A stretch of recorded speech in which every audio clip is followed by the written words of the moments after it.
back to Freud today. We are covering more of Freud. So one of the things he came up with was that there were two main drives behind behaviour, behind everything, really, people. The first of which was the eros, which is the life drive. It's to do with survival, reproduction, and sexual drive. So that's where the libido sits in the eros. And then you've got the thanatos, which is the death drive, and it's where aggression comes from, and that sort of thing. One of the theories that Freud was most famous for, actually he didn't get to publish. He was sort of halfway through writing a paper on it just before he died.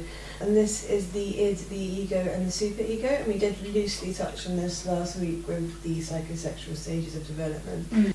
But it's essentially the idea that the personality isn't whole, it's split into three parts, and these can compete and conflict, and they're all responsible for different facets of behaviour and thought processes. Yeah.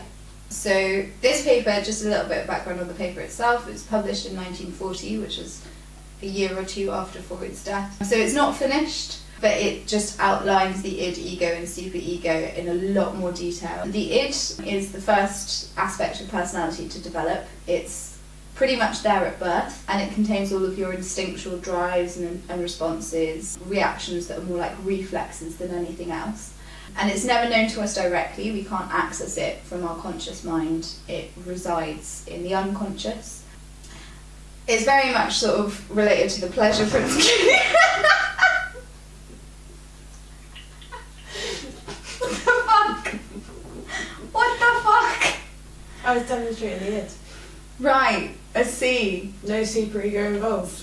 Animalistic. Yeah. Got it, okay. Animalistic id.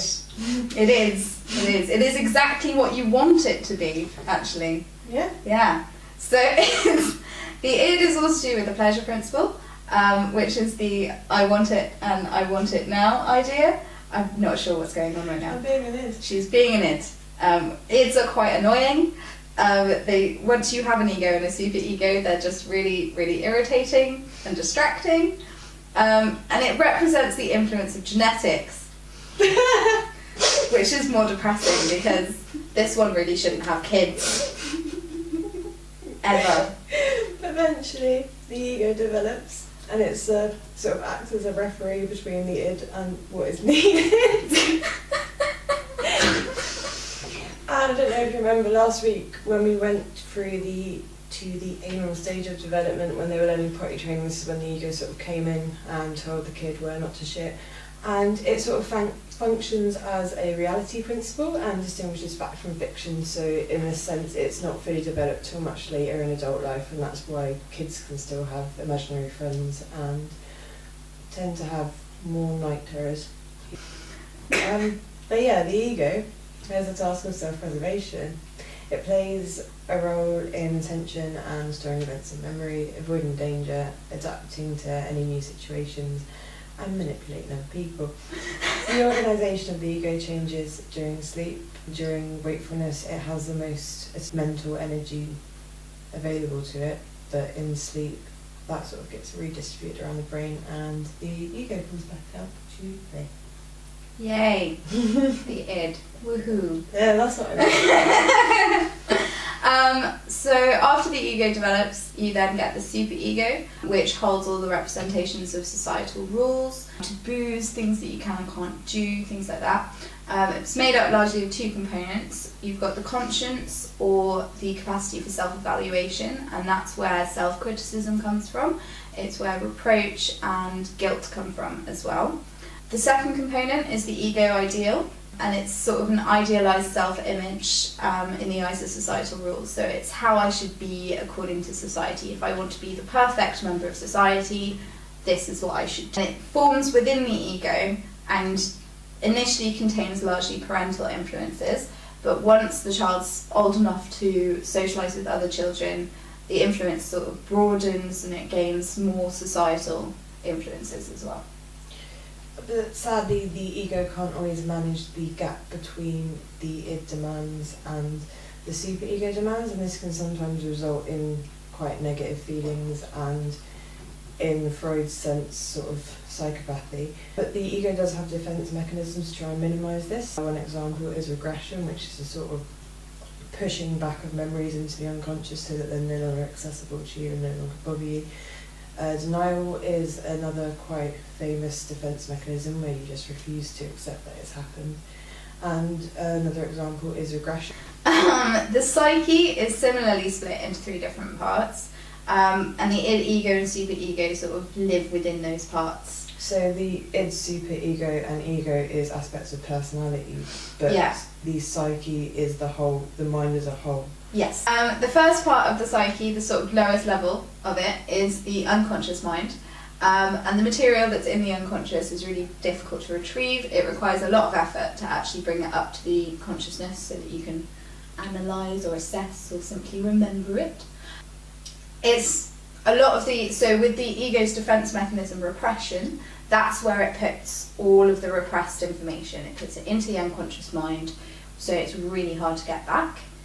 And this is where the id lives. And so you've got the unconscious and you've got the conscious, and in between that is the pre-conscious.